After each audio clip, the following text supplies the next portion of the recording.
Bagaimana skenario Cina, program Cina 2024-2029. Sudah diprogram, Pak. 2024-2029. Tahap pertama, tahap kedua, 3 sampai selangkah, tinggal selangkah lagi tahap ke-9. Indonesia akan menjadi koloni Cina. Selangkah lagi Indonesia akan menjadi koloni Cina. Buktinya apa? Contoh, pada saat kita dijajah oleh Belanda 350 tahun, itu Belanda, ya kan? Penjajah Belanda memberikan hak HGU, hak guna usaha, ya kan? Itu 75 tahun kepada investor-investor dari luar. 75 tahun. Nah, sekarang Indonesia merdeka berapa tahun? 79 tahun. Nah, presiden mengeluarkan kebijakan bagi investor asing diberikan hak guna usaha 190 tahun. Berarti, Pak, lebih jahat penjajah atau sekarang? Kalau saat dijajah HGU-nya 75 tahun. Begitu Indonesia merdeka, sekarang kebijakannya untuk Cina investor ke Indonesia bisa 190 tahun. Itu kan sampai anak cucu cicit-cicitnya. Jadi kita ini dijajah oleh bangsa kita sendiri. Lebih jahat daripada penjajah Belanda. Kalau penjajah Belanda 75 tahun, sekarang 190 tahun. Bahkan ibu kota negara Jakarta sudah dihapus. Sudah kan? Sudah ditandatangani oleh presiden. Sudah tidak ada lagi ibu kota negara Jakarta. Sudah dihapus. Sementara IKN ditanya oleh wartawan, bagaimana Bapak Presiden tentang IKN? IKN belum ada listriknya, belum ada airnya. Berarti Indonesia sekarang belum punya ibu kota negara. Siapa yang membuat desain ibu kota negara yang baru IKN? Cina. Yang mensupport pendanaan Cina. Yang bangun buruh-buruhnya Cina. Materialnya. Nah, selangkah lagi, bahkan diprediksi oleh pakar intelijen dunia, diprediksi 2030 di Indonesia akan terjadi bencana geopolitik. Apa bencana geopolitik? Indonesia tidak lagi punya kedaulatan. Indonesia sudah dijual oleh satu keluarga. Bapak, anak, menantu, paman. Cukup dengan satu keluarga saja. Jadi diprediksi tahun 2030 sudah tidak ada lagi Indonesia. Yang ada adalah Indo-Cina.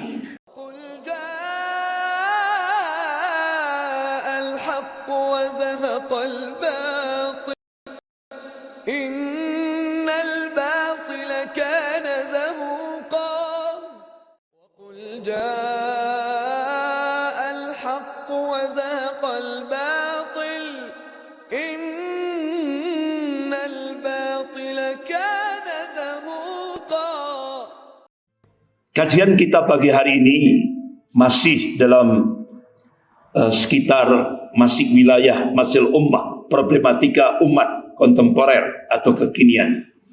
2 bulan yang lalu kita sudah membahas tentang proyek besar umat di akhir zaman. Jadi yang pertama, kita berusaha untuk menjadikan pribadi-pribadi kita menjadi hamba Allah yang muwahhid, yang senantiasa mentauhidkan Allah dalam segala aspek kehidupan ini. Karena fadilahnya besar, ya, keutamaannya besar sekali, ya, ketika kita menjadi hamba Allah yang muwahhid. Sebagaimana dalam hadits qudsi Allah berfirman, "Ya bani Adam, hai anak Adam, lau ataitani biqarabil khotoya." Kalau kamu datang menghadap Allah dengan membawa dosa seluas bumi sekalipun, "Tsumma laqitani la tusyrik bi syai'a." Pada saat akhir kehidupan kamu, artinya pada saat kita menghadapi sakaratul maut, kita tidak berbuat syirik, kita tetap istiqomah mentauhidkan Allah. Allah mengabarkan, "Ataituka biqarabiha magfiratan." Allah turunkan ampunan seluas bumi pula. Berarti 0. kosong. Dia bersih menghadap Allah. Jannah, surganya Allah Subhanahu wa ta'ala. Itu jaminannya. Manakala kita menjadi hamba Allah yang muwahhid, yang senantiasa mentauhidkan Allah dalam segala aspek kehidupan ini. Kemudian pagi ini kita melanjutkan bahasan kita yang kedua, yaitu proyek besar umat Islam di akhir zaman, yaitu gerakan dakwah wal jihad. Ini yang dicontohkan oleh Rasulullah SAW ketika beliau hijrah ke Madinah Al-Munawwarah. Beliau bangun daulah Islamiyah di Madinah Al-Munawwarah. Dalam menghadapi tantangan baik internal maupun eksternal, Rasulullah memberikan uswah, memberikan contoh konkret. Dakwah wal jihad, tidak ada yang lain. Tidak ada yang lain, itu saja yang dicontohkan oleh Rasulullah. Dan itu sudah diamalkan oleh para sahabat Rasulullah SAW, kalangan tabi'in, tabi'ut tabi'in, ulama-ulama ahlus sunnah. Dan ini benar-benar yang dicontohkan oleh Rasulullah SAW untuk menghadapi tantangan eksternal maupun internal. Tantangan eksternal terutama menghadapi orang-orang kafir dan orang-orang munafik, yang seperti kita saksikan di Indonesia ini. Ya Allah, benar-benar di Indonesia ini sekarang berbondong-bondong mau jadi munafik. Bahkan antri mau jadi orang munafik. Padahal kita diingatkan oleh Allah dalam surah An-Nisa ayat 145. A'udzubillahi minasyaitonir rajim. Innal munafiqin fid darkil asfali minan nar. Sesungguhnya orang munafik itu nanti di neraka, diletakkan di dasarnya neraka, di keraknya neraka. Tapi kenapa di Indonesia sekarang tren berbondong-bondong mau jadi munafik? Bahkan antri jadi munafik, karena di dalamnya itu tadi ada min amplopi bin fulus, ada iming-iming jabatan. Bahkan sekarang sudah vulgar di Indonesia, ditampakkan. Kalau dulu zaman Rasulullah, orang munafik itu menyembunyikan sirriyah, sekarang ditampakkan. Makanya orang-orang munafik itu senantiasa dia berkumpul dengan orang-orang kafir, orang-orang musyrik. Itu sudah karakternya seperti itu. Dan itu sudah benar-benar nampak jelas di Indonesia. Jadi benar-benar sekarang kita diperlihatkan oleh Allah, yang munafik sudah jelas, yang kafir apalagi. Jadi sudah nampak jelas sekarang. Kembali ke materi kita, bapak-bapak, ibu yang dimuliakan Allah. Gerakan dakwah wal jihad. Indonesia sebagaimana sering saya sampaikan, sering kali saya ungkap di beberapa tempat, Indonesia sekarang menghadapi tantangan eksternal. Dan ini benar-benar implikasinya ipolisosbud hankam. Implikasinya. Bahkan ini disampaikan oleh staf Panglima TNI waktu itu, yaitu Bapak Jenderal Aditya Warman Toha. Ya. Jadi ketika di Masjid Al-Azhar, beliau sampaikan, ketika Indonesia dicengkram oleh imperialisme Cina, implikasinya ipolisosbud hankam. Dan itu sekarang sudah menjadi fakta empiris. Bapak-bapak, ibu-ibu yang dimuliakan Allah. Bahkan pimpinan pusat Muhammadiyah, Profesor Haidar Nasir, itu seringkali memberikan statement, jihad konstitusional yang dilakukan oleh Perserikatan Muhammadiyah itu hasilnya akan hambar ketika Indonesia dicengkram oleh oligarki. Itu. Oligarki itu apa? Siapa Pak? Oligarki Cina. 9 naga. Jadi itu. Bahkan bapak-bapak, ibu-ibu yang dimuliakan Allah, Habib Rizik Syihab bersama tokoh-tokoh intelijen yang muslim di Indonesia tahun 2014 sudah berhasil membongkar konspirasi invasi Cina. Jadi kata Habib Rizik Syihab bersama para tokoh intelijen muslim di Indonesia, beliau berhasil membongkar konspirasi penghancuran negara kesatuan Republik Indonesia oleh para mafia. Sekaligus beliau membongkar kebangkitan komunis yang didukung oleh para mafia Taipan, Sembilan Naga, dan PKC, Partai Komunis Cina. Ini 2014. Jadi mengingatkan kita ketika Buya Hamka, Allahumma yarham, 10 tahun sebelum terjadinya peristiwa G30 SPKI, Buya Hamka sudah, Allahumma yarham, memberikan warning, peringatan, hati-hati tentang bahaya PKI. Tapi umat Islam tidak mengindahkan. Baru setelah meletus peristiwa G30 SPKI, baru umat Islam di Indonesia, ya Allah, ternyata Buya Hamka sudah diberikan basirah, ketajaman mata hati untuk mengingatkan umat akan bahaya Partai Komunis di Indonesia, PKI. Nah sekarang sejarah berulang, apalagi Allah sudah memberikan tanbih dalam surah Al-Fat ayat 23 ini. A'udzubillahi minasyaitonir rajim. Sunnatullahi allati qad khalat min qabl wa lan tajid sunnati tabdila. Kata Allah, sunnatullah itu sudah berlaku sejak dulu dan kalian tidak pernah menemukan perubahan akan sunnatullah. Artinya apa? Allah mengabarkan sejarah akan berulang. Sejarah akan berulang. Yang membedakan adalah warna dan kualitasnya. Bapak-bapak, ibu-ibu, kalau dulu tahun berapa ini? Tahun 1955.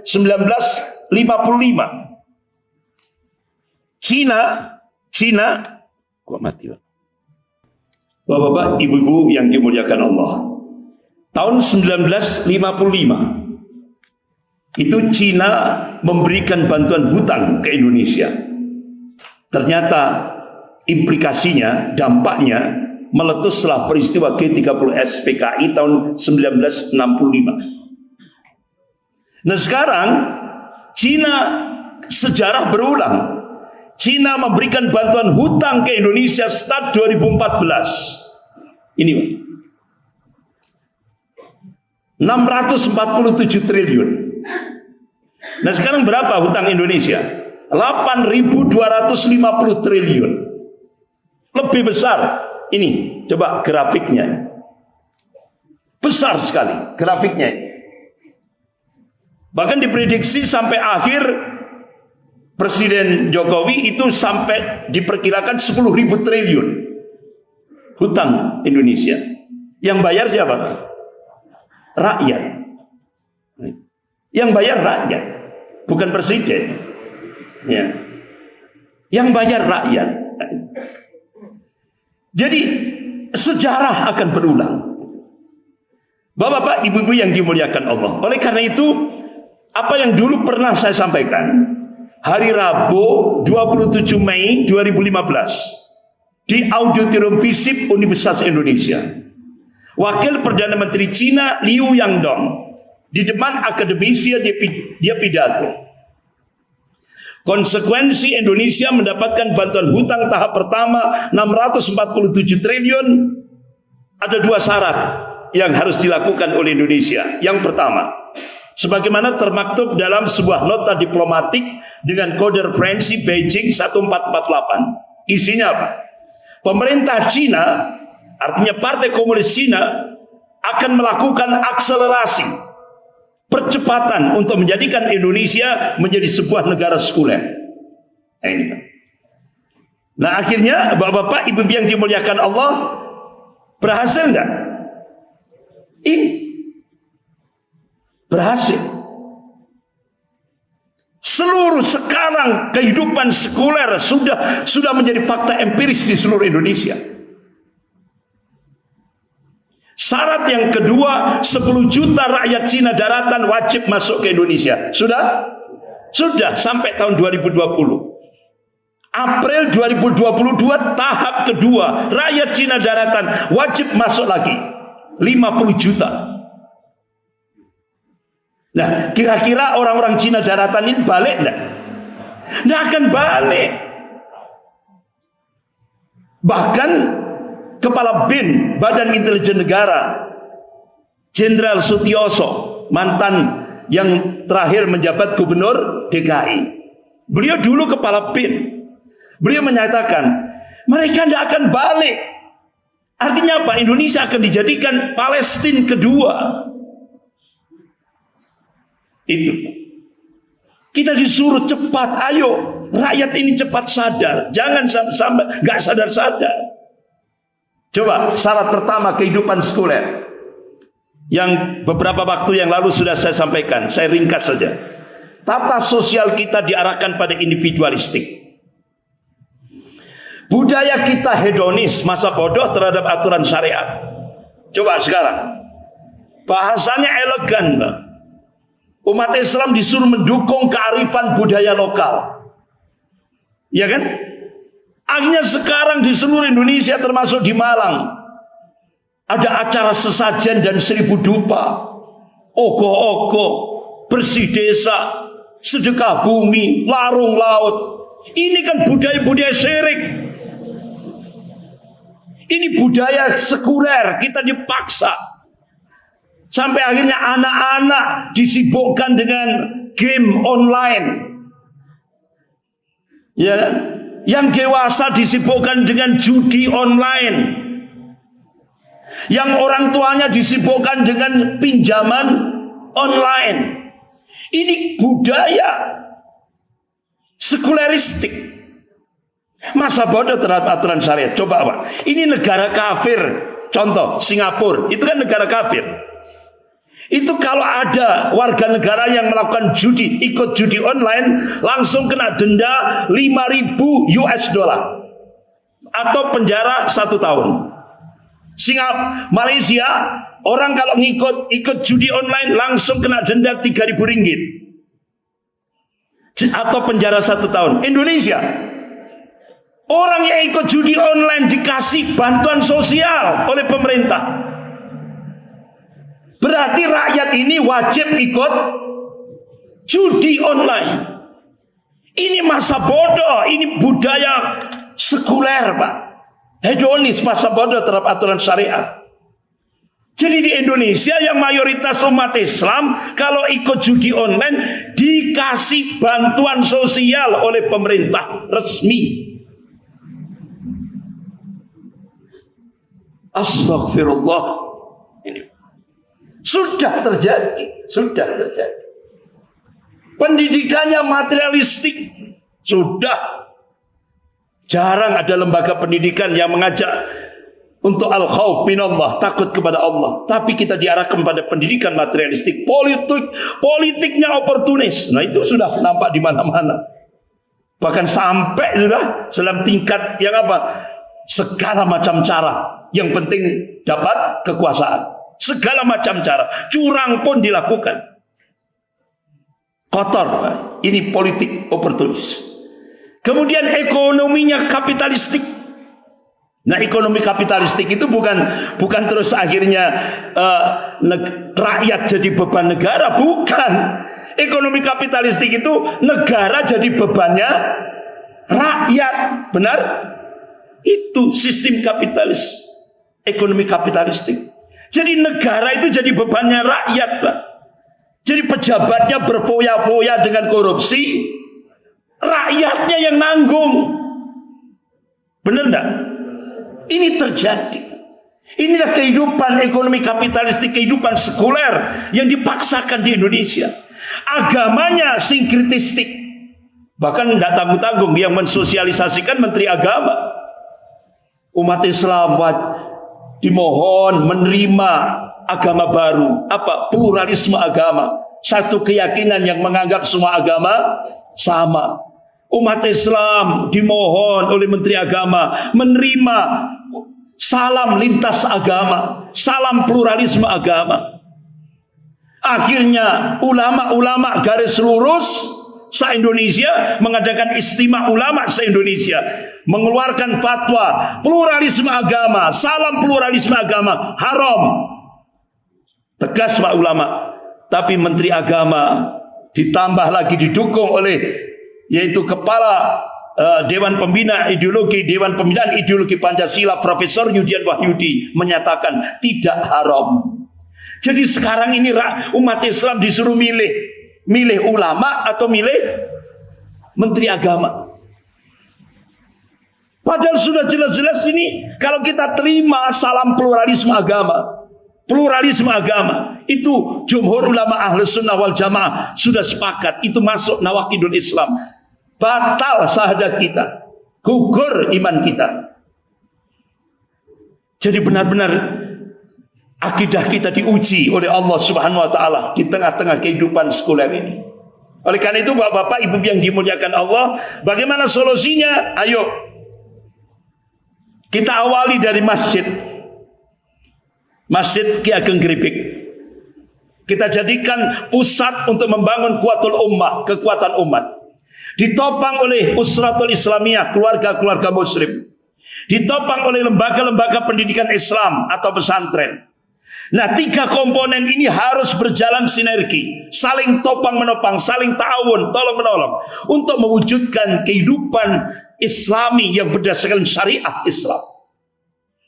Ini Pak, insya Allah kalau itu kita mulai, insya Allah apa yang dicita-citakan oleh the founding father, pendiri negara Republik Indonesia ini, ingin menjadikan Indonesia ini sebuah negara baldatun thayyibatun warabun ghafur. Itu yang dicita-citakan. Insya Allah dengan 3 komponen ini Allah mudahkan. Ya. Bapak-bapak, ibu-ibu yang dimuliakan Allah. Kemudian saya sudah sampaikan beberapa waktu yang lalu, nggak usah saya ulang lagi, gitu ya, tentang bagaimana skenario Cina, program Cina 2024-2029 sudah diprogram, Pak. 2024-2029 sudah saya sampaikan, nggak perlu saya ulang lagi. Tahap pertama, tahap kedua, 3 sampai selangkah, tinggal selangkah lagi tahap ke-9. Indonesia akan menjadi koloni Cina. Selangkah lagi Indonesia akan menjadi koloni Cina. Buktinya apa? Contoh, pada saat kita dijajah oleh Belanda 350 tahun, itu Belanda, ya kan? Penjajah Belanda memberikan hak HGU, hak guna usaha, ya kan? Itu 75 tahun kepada investor-investor dari luar. 75 tahun. Nah, sekarang Indonesia merdeka berapa tahun? 79 tahun. Nah, presiden mengeluarkan kebijakan bagi investor asing diberikan hak guna usaha 190 tahun. Berarti Pak, lebih jahat penjajah atau sekarang? Kalau saat dijajah HGU-nya 75 tahun. Begitu Indonesia merdeka, sekarang kebijakannya untuk Cina investor ke Indonesia bisa 190 tahun. Itu kan sampai anak cucu cicit-cicitnya.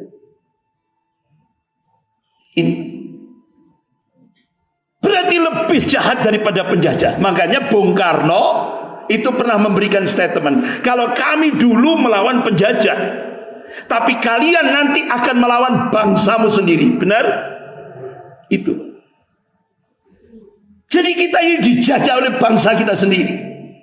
Lebih jahat daripada penjajah Belanda.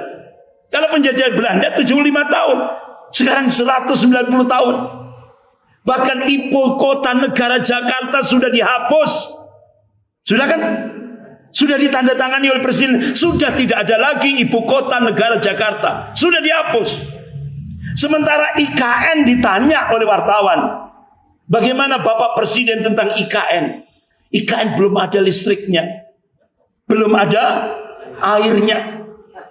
Berarti Indonesia sekarang belum punya ibu kota negara. Siapa yang membuat desain ibu kota negara yang baru? IKN. Cina. Yang mensupport pendanaan? Cina.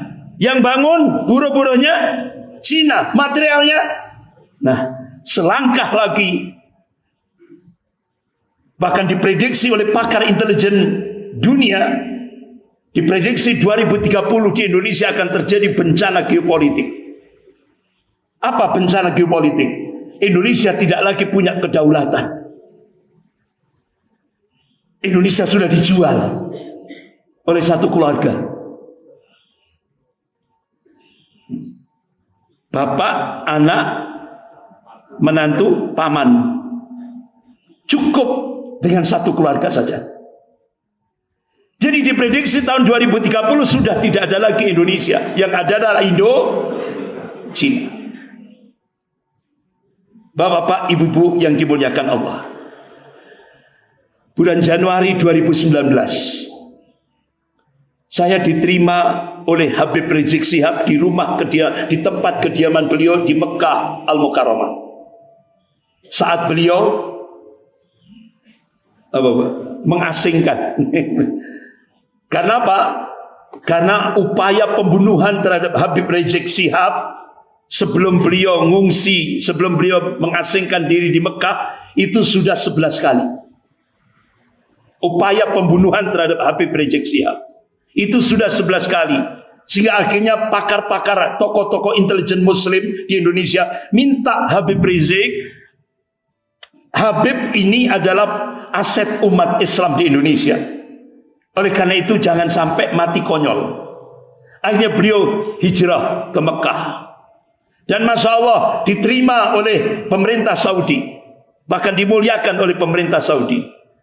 Bahkan berapapun, berapa tahun pun, berapa lama pun pemerintah Saudi welcome. Itu khusus untuk Habib Rizik Syihab. Nah, saat bulan Januari 2019 saya diterima di kediaman beliau di Mekah Al-Mukarramah.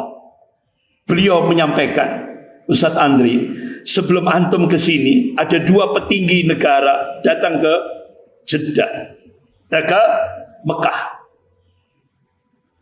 Akhirnya kita sepakati di sebuah hotel lantai 16. Nyampe di situ Habib Rizik Syihab ada rasa nggak enak. Beliau diberi basirah oleh Allah sehingga akhirnya beliau mengambil kebijakan cepat waktu itu, pindah ke hotel yang lain. Alhamdulillah beliau diselamatkan oleh Allah dari jebakan konspirasi intelijen. Akhirnya dipindah di hotel yang lain. Beliau menyampaikan apa maksud kedatangan 2 petinggi di Indonesia, dari Indonesia ini. Yang pertama Kapolri, yaitu Jenderal Tito Karnavian, tahun 2019, Januari 2019. Jadi mungkin akhir 2000, jadi awal-awal 2019. Kemudian Kepala BIN, Badan Intelijen Negara, Jenderal Budi Gunawan. Ternyata Habib kami mohon untuk tetap di Mekah. Jangan pulang ke Indonesia. Kami siapkan pundi-pundi. Berapa, Pak? Triliun. Bukan miliar. Triliun. Apa respon Habib Rizik Syihab? Beliau sampaikan di hadapan saya. Ustadz Andri, langsung saat itu saya sampaikan, saya menolak. Triliun ini ditolak oleh Habib Rizik Syihab. Beliau sampaikan di depan Kapolri dan Kepala BIN ini, saya tetap akan pulang ke Indonesia untuk menyelamatkan Indonesia dari cengkraman Partai Komunis Cina dan 9 naga oligarki. Itu tekad beliau. Beliau paham beliau akan dihabisi lagi. Beliau paham, tapi itu resiko. Beliau yakin yang menghidupkan dan mematikan hanyalah Allah, bukan manusia. Itulah keyakinan beliau. Akhirnya beliau pulang ke Indonesia.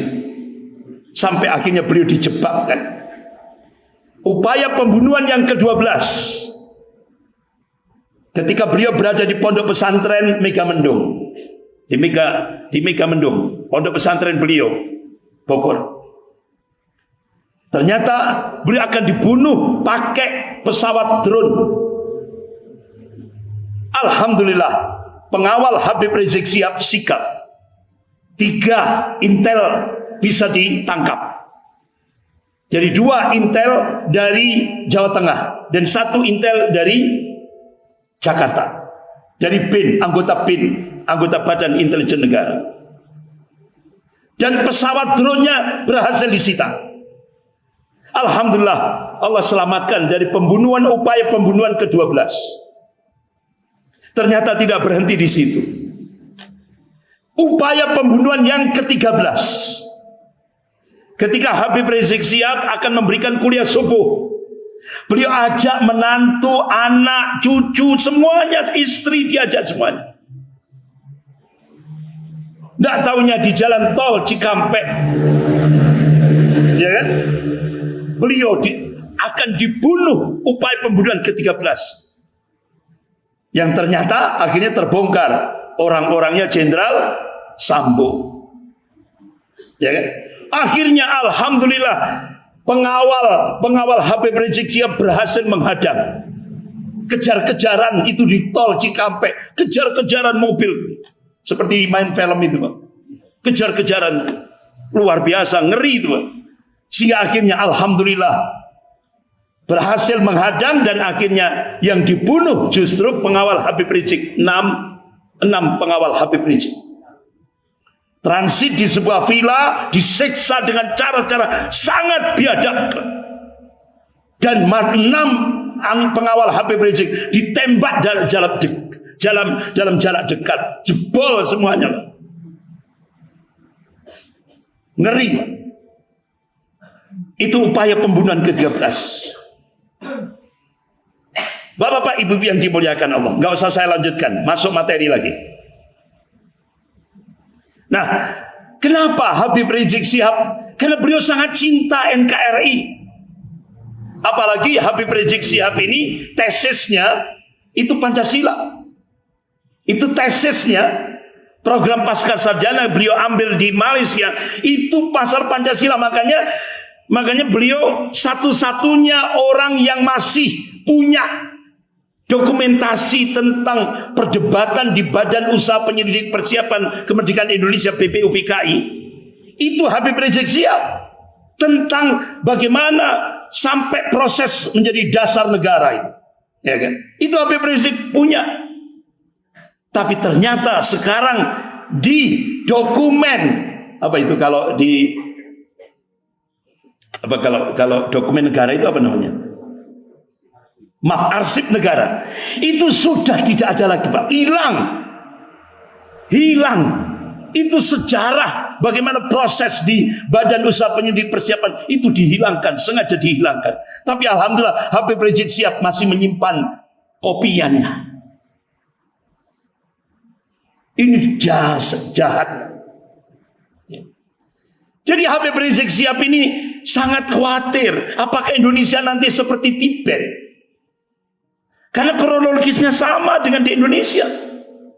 Akhirnya pemimpin spiritual Tibet, Dalai Lama, diusir, dan sekarang Tibet sudah dikuasai Cina.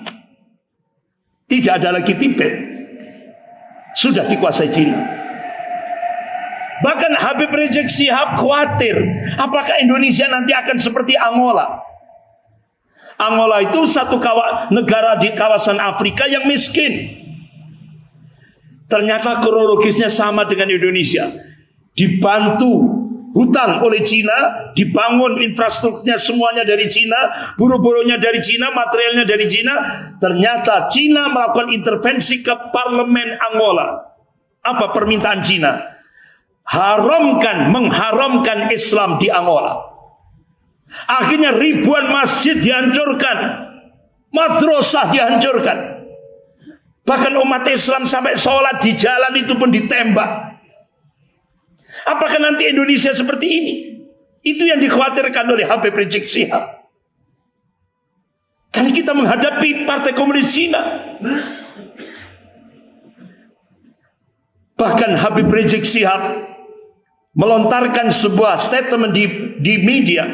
Ini PKI itu sudah dilarang oleh TAP MPRS nomor 25 tahun 66. KUHP pasal 107 A, B, C, D, E. Tapi kenapa dibangun monumen Laskar Cina Poh Antui di Taman Mini Indonesia Indah? Kenapa dibangun? Bahkan diresmikan oleh Menteri Dalam Negeri Pak Cahyo Kumolo. Padahal kata Habib Rizik Syihab, Laskar Cina Po Antui itu laskar milisi Cina bersenjata yang dibentuk oleh penjajah Belanda. Untuk apa? Untuk menolak kemerdekaan Republik Indonesia dan menindas rakyat pribumi, memerangi para pejuang, bahkan mereka memperkosa wanita-wanita pribumi. Itu. Nah, akhirnya Bapak-bapak, Ibu yang dimuliakan Allah, tapi ternyata Menteri Dalam Negeri Pak Cahyokumolo tetap meresmikan Laskar Cina Po Antui, disaksikan 9 naga. Sehingga pidato Pak Cahyokumolo Menteri Dalam Negeri pidato, dengan saya meresmikan Monumen Laskar Cina Po Antui di Taman Mini Indonesia Indah, itu mengingatkan kita siapa leluhur kita. Jadi kalau kata Menteri Dalam Negeri Pak Cahyokumolo, leluhur umat Islam di Indonesia itu Cina. Benar enggak, Pak? Bapak matanya sipit enggak? Bapak kulitnya warna putih atau sawo matang?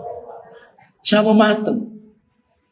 Tapi oleh Pak Menteri Dalam Negeri kita ini, leluhur kita itu wong Cina. Itu dari mana sejarah itu? Mungkin dulu Pak Cahyokumolo itu waktu diajar guru sejarahnya mungkin ngantuk, Pak. Nah itu, Bapak-bapak, Ibu-ibu yang dimuliakan Allah.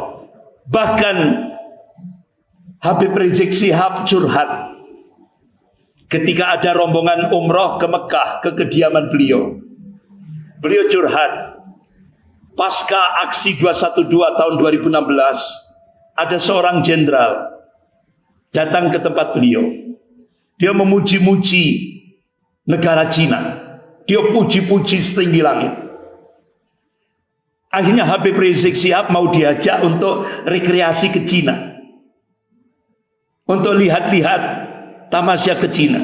Ditolak oleh Habib Rizik dengan statement, nah, saya tidak akan mungkin berangkat ke sana. Karena apa? Umat Islam di Cina, yaitu di Xinjiang, ya kan, diperlakukan dengan cara-cara sangat biadab.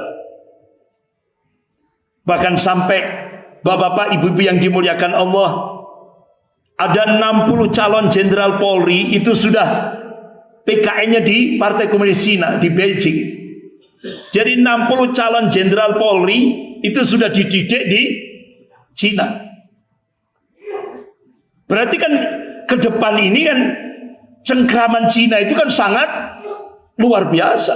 Sampai 60 calon jenderal Polri itu sudah dididik di Cina. Bahkan sampai ada seorang jenderal lagi, kata Habib Rizik Syihab, Profesor Din Samsudin, itu minta kepada pemerintah agar empati terhadap saudara-saudara kita yang ada di Xinjiang Cina, yaitu Uighur, Muslim Uighur. Karena itu kan genosida, Pak. Pemusnahan massal kaum muslimin yang ada di Xinjiang di Cina. Dulu videonya sudah saya tayangkan. Bagaimana 1 juta para suami Uighur dibunuh dengan cara-cara yang sangat biadab. Dan semua organ tubuhnya dibedah kemudian dijual oleh rezim Partai Komunis Cina. Bahkan ada yang dulu sudah saya tayangkan, ada yang dia ditembak belum mati, tapi langsung dibedah tanpa anestesi, tanpa bius. Langsung diambil organ tubuhnya, dijual.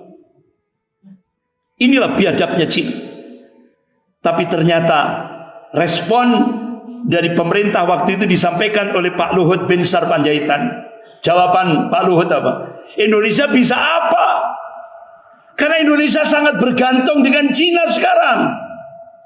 Coba lah, food security, energy security, itu Indonesia sudah bergantung ke Cina.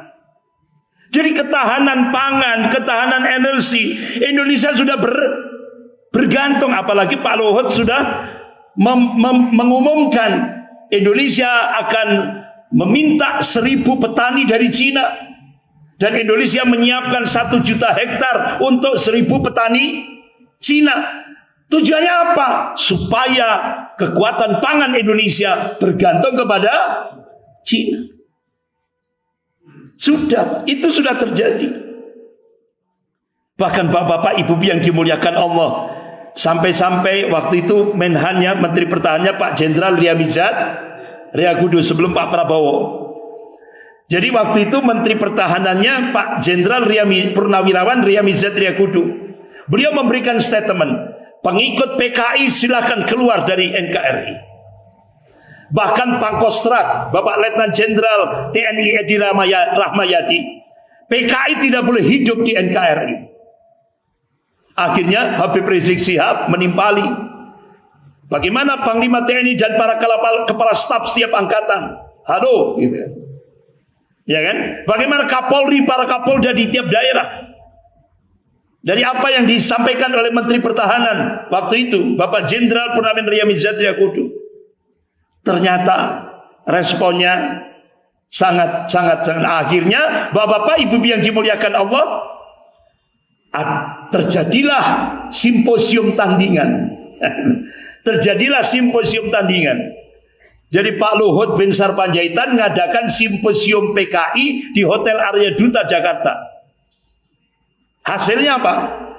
Presiden diminta untuk membongkar kuburan massal PKI yang ada di Blitar. Akhirnya direspon oleh Menteri Pertahanan Bapak Jenderal Purnawirawan Ryamizat Riyakudu.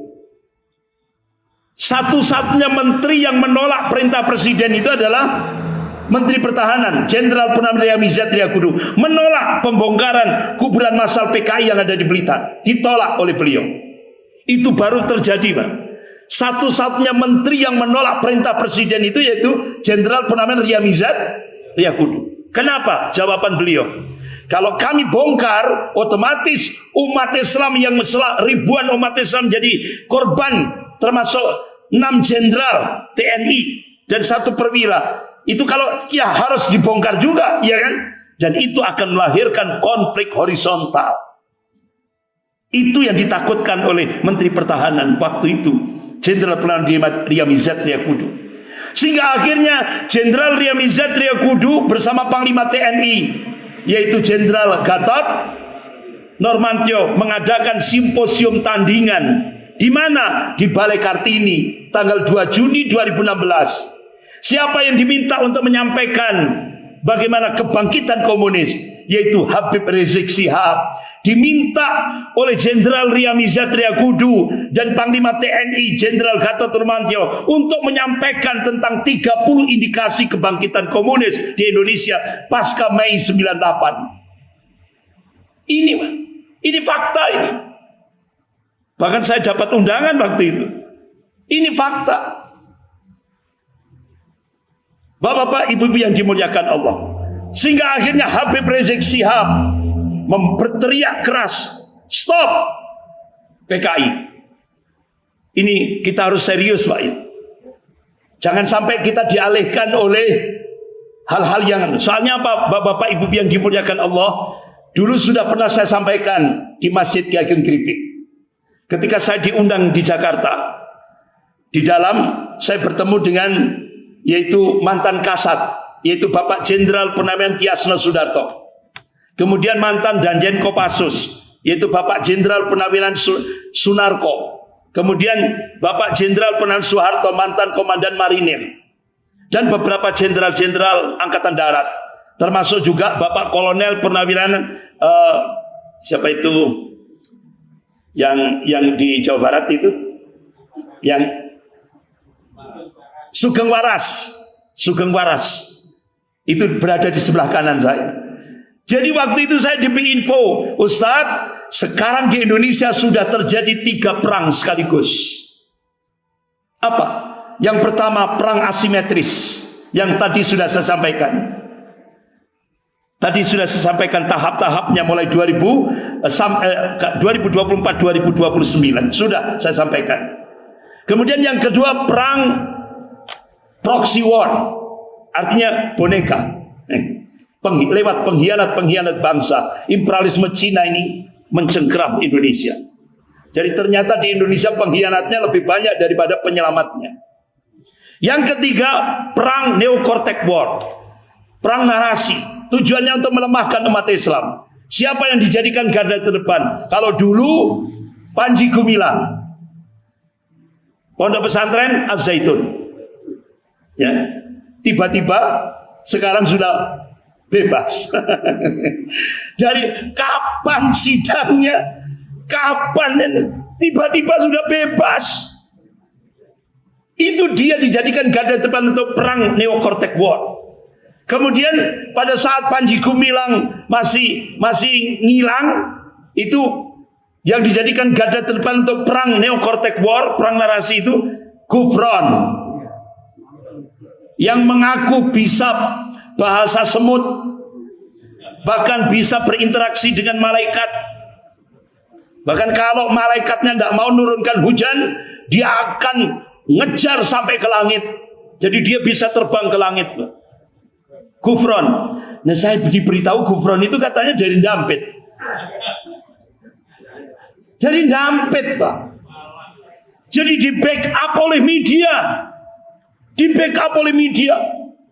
Jadi satu-satunya pengurus Majelis Ulama se-Indonesia yang berani mengeluarkan fatwa 10 kesesatan Gufron itu Majelis Ulama Malang. Majelis Ulama Malang. Berani, Pak. Padahal di belakang Gufron itu luar biasa. Backingnya gede-gede, Pak, backingnya. Dia ngomong sudah bahasa semut dan beliau bisa menghentikan malaikat mungkar nangkir. Bahkan dia bisa ngejar malaikat sampai ke langit. Bahasa semut sudah dia dapat dari Nabi Sulaiman katanya. Orang Dampit dapat warisan dari Nabi Sulaiman kan. Astagfirullah. Orang-orang gila seperti ini, Pak, dijadikan alat untuk perang Neo-Cortex War, perang narasi. Tujuannya apa? Ya itu tadi. Bapak-bapak, ibu-ibu yang dimuliakan Allah. Nah, karena waktunya terbatas, bapak-bapak, ibu-ibu yang dimuliakan Allah, saya persingkat. Kemudian ini Bapak Amin Rais, Pak Amin Rais itu pernah memberikan statement cabut bebas visa bagi warga negara Cina komunis. Jadi Pak Amin Rais, mantan ketua MPR, minta kepada Presiden Jokowi untuk mencabut bebas visa bagi warga negara Cina komunis. Karena itu sangat membahayakan bagi negara kita. Kenapa? Karena Cina itu punya konsep Lebensraum, artinya dia ekspansi untuk mencakup Indonesia, artinya mencengkeram Indonesia, mengambil Indonesia secara bertahap. Itu strategi Lebensraum yang dikabarkan oleh Pak Amin Rais. Nah, bapak-bapak, ternyata benar. Ternyata ada sebuah data Partai Komunis Cina melakukan kongres di Beijing tahun 1986. Apa isinya? Ternyata hasilnya ada 3 hambatan Cina untuk melakukan penetrasi ke Indonesia. Hambatan yang pertama regulasi dan doktrin anti komunis, yaitu TAP MPRS nomor 25 tahun 66. Undang-Undang nomor 27 tahun 1999. Tapi ternyata sekarang sudah dijebol dengan apa? Rancangan undang-undang HIP. Sudah jebol, Pak, oleh pengkhianat-pengkhianat bangsa yang sudah duduk di DPR MPR. Oleh karena itu Profesor Salim Said, guru besar ilmu politik dan militer di Universitas Indonesia, beliau dosennya Angkatan Darat. Beliau menyampaikan dalam video, beliau sudah meninggalkan. Beliau dalam video klipnya, video pendeknya, kader-kader komunis di Indonesia ini sudah banyak yang jadi bupati, wali kota, gubernur, staf menteri. Bahkan kader-kader komunis ada 200 lebih itu duduk di DPR RI. Bahkan tokoh Gerwani itu jadi ketua Komisi 9 DPR RI. Bahkan sampai Profesor Salim Said menyatakan sekarang kader-kader komunis itu sudah melakukan balas dendam terhadap umat Islam dan ulamanya dengan menggunakan kekuasaan. Sudah terjadi? Sudah. Nah, akhirnya hambatan pertama dijebol dengan rancangan undang-undang HIP. Apa bahayanya, Pak? Yang pertama, rancangan undang-undang HIP itu mengadopsi manifesto PKI sebagai ideologi negara.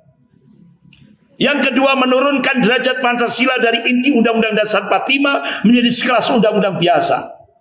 Yang ketiga, memeras Pancasila jadi Trisila dan Ekasila. Yang keempat, mengganti ketuhanan yang Maha Esa jadi ketuhanan yang berkebudayaan, dari tauhid jadi syirik. Yang kelima, mengkelangkan Pancasila dalam tafsir tunggal rezim rasa PKI.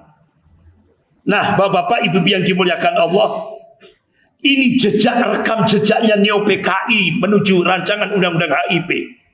Pasca Mei 98 mereka sudah bergerak. Sosialisasi tahun 2012, 2013, 2014, 2016, akhirnya sampai puncaknya 2020. Sehingga muncul keputusan Presiden nomor 24 tahun 2016. Kita dikembalikan kepada Pancasila 1 Juni. Itu kan Pancasila JDN Aidit. Itu disampaikan oleh Presiden Soekarno secara pribadi di depan BPUPKI. Pancasila versi pribadi Soekarno 1 Juni, di mana ketuhanan diletakkan di sila kelima. Jadi kita dikembalikan kepada Pancasila PKI. Akhirnya muncul peraturan Presiden nomor 7 tahun 2018 tentang HIP diganti dengan BPIP. Casingnya saja yang dirubah, HIP jadi BPIP. Kemudian muncul Undang-Undang nomor 11 tahun 2019 tentang sistem kehidupan berbangsa dan bernegara. Tidak lagi pakai ketuhanan yang Maha Esa, tapi iptek, sekuler. Akhirnya puncaknya sekarang segala sumber hukum di Indonesia bukan lagi Pancasila, tapi presiden. Selesai sudah Pak, wassalam. Sehingga banyak yang tanya, kenapa DPR? Kenapa yudikatif? Legislatif, yudikatif kok mandul? Iya, karena sekarang sudah berubah. Segala sumber hukum. Nah, ini pernah tidak ditayangkan di koran? Pernah tidak diinfokan di koran? Di media? Tidak pernah. Ini dirahasiakan. Sehingga legislatif mandul, yudikatif mandul. Sehingga Mahkamah Konstitusi berubah jadi Mahkamah Kakak. Mahkamah Agung berubah jadi Mahkamah Adik. Sudah. Kerusakan tatanan hidup berbangsa dan bernegara. Bahkan pintu kedaulatan Indonesia dijebol dengan proyek Mikarta dan reklamasi. Satu-satunya gubernur yang menolak Mikarta dan reklamasi hanyalah Pak Anies Baswedan. Tapi begitu Pak Anies Baswedan selesai jadi gubernur DKI, muncullah peraturan Presiden nomor 60 tahun 2020. Akhirnya proyek Mikarta diganti dengan proyek Pantai Indah Kapuk 2, PIK 2, langsung dijadikan PSN, proyek strategis nasional. Akhirnya 20 triliun APBN, 20 triliun anggaran negara digunakan untuk membangun Pantai Indah Kapuk 2. Itu tujuannya, negara berada di dalam negara. Muncul keputusan Presiden nomor 17 tahun 2022. Akhirnya pemerintah minta maaf pada PKI. Kemudian muncul instruksi Presiden nomor 2 tahun 2023. Sehingga akhirnya keluarga-keluarga PKI dapat CSR. Sehingga 5.000 anak keturunan PKI dapat santunan dari negara. Lewat kesekretariatan negara. Ini muncul keputusan Presiden nomor 4 tahun 2023. Nah, Bapak-bapak, Ibu yang dimuliakan Allah, hambatan yang kedua posisi Pancasila sebagai musuh komunis dijebol dengan Undang-Undang Omnibus Law. Pak, dengan munculnya Undang-Undang ini, Omnibus Law ini, nanti ke depan penjara-penjara se-Indonesia ini akan dihuni paling banyak oleh para kiai yang punya pondok-pondok pesantren. Dengan Undang-Undang Omnibus Law. Bahkan dengan Undang-Undang Omnibus Law, nasib buruh sangat mengenaskan. Bahkan dengan Undang-Undang Omnibus Law, yang memalsukan ijazah tidak boleh dipidana. dengan undang-undang Omnibus Law. Jadi yang memalsukan ijazah tidak kena pidana, bebas dengan undang-undang Omnibus Law. Bahkan yang ketiga, Bapak Ibu, sikap anti komunis umat Islam se-Indonesia dijebol dengan strategi divide et impera, adu domba, sehingga muncul agen-agen komunis di Indonesia. Ada Agus Mariono, ini agen Partai Komunis Indonesia, agennya komunis PKC, Partai Komunis Cina. Ini agen dia, agen Partai Komunis Cina, PKC. Dan dia bergerak bersama Imaduddin dan Mogi. Ini agen PKC, Partai Komunis Cina. Jadi ada tiga, Pak. Ada tiga agen Partai Komunis Cina, yaitu Agus Mariono, ya kan? Agus Mariono. Kemudian yang kedua yaitu Imaduddin dan Mogi. Ini agen Partai Komunis Cina. Akhirnya dia digerakkan, ini gerombolan, Pak, agennya. Jadi mereka inilah digerakkan untuk adu domba sesama umat Islam. Jadi kiai dibenturkan dengan habaib, ormas Islam dibenturkan. Ini agen, Pak, untuk adu domba, tujuannya melemahkan umat Islam. Nah, Bapak Ibu yang dimuliakan Allah, mudah-mudahan apa yang saya sampaikan ini, bahkan sampai Buya Hamka ini, Pak, sebagai penutup, kita harus ulama-ulama dulu sudah memberikan statement. Buya Hamka, beliau memberikan penegasan keturunan Rasulullah SAW yang terbanyak itu berasal dari Hadramaut, Yaman. Semuanya adalah keturunan dari Alwi bin Ubaidillah bin Ahmad bin Isa al-Muhajir. Kata Buya Hamka, Allah mayarham, Ahmad bin Isa inilah yang berpindah dari Basrah ke Hadramaut. Mereka selain dipanggilkan Tuan Sayyid, ada nama panggilannya Sayyid, mereka juga dipanggil Habib, itu di Jakarta, dipanggilkan Wan, ada juga dipanggilkan Wan, itu di Jakarta. Di Sarawak atau di Sabah disebut Tuanku. Kalau di Pariaman Sumatera Barat itu disebut Sidi. Gitu. Jadi ini penegasan Buya Hamka, dan ini saya ambil dari majalah Panji Masyarakat nomor 169 tanggal 15 Februari 1975. Ini datanya statement Buya Hamka. Nah, oleh karena itu sekarang kita diadu domba oleh gengnya ini tadi, yang itu agen-agen PKC, Partai Komunis Cina. Jadi kita harus fokus, Pak, bahaya imperialisme Cina ini. Sehingga akhirnya coba kita lihat korupsi hilang semua dengan ini tadi, apalagi dengan para munafik ini tadi, ya kan? Hilang, beritanya hilang, sudah tertutup. Jadi korupsinya hilang semuanya, bahkan sampai Bapak kejahatan semuanya itu sudah dihilangkan. Pusat Data Nasional PDN, Pusat Data Nasional itu dia ditanya, Menkominfo ditanya, ini data penting negara kok nggak di backup? Ternyata apa tujuannya, Pak?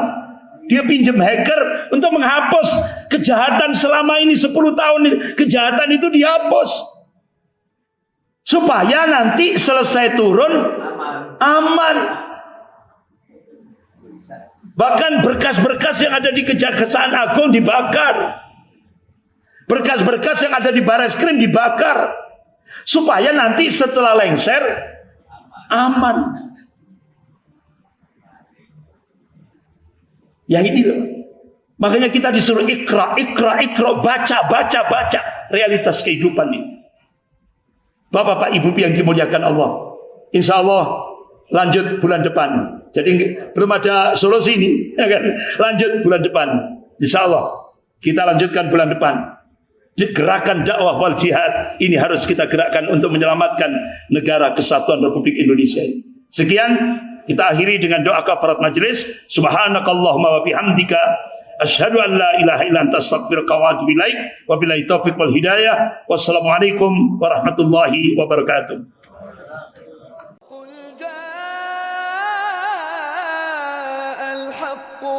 وزهق الباطل إن الباطل كان زهوقا وقل جاء الحق وزهق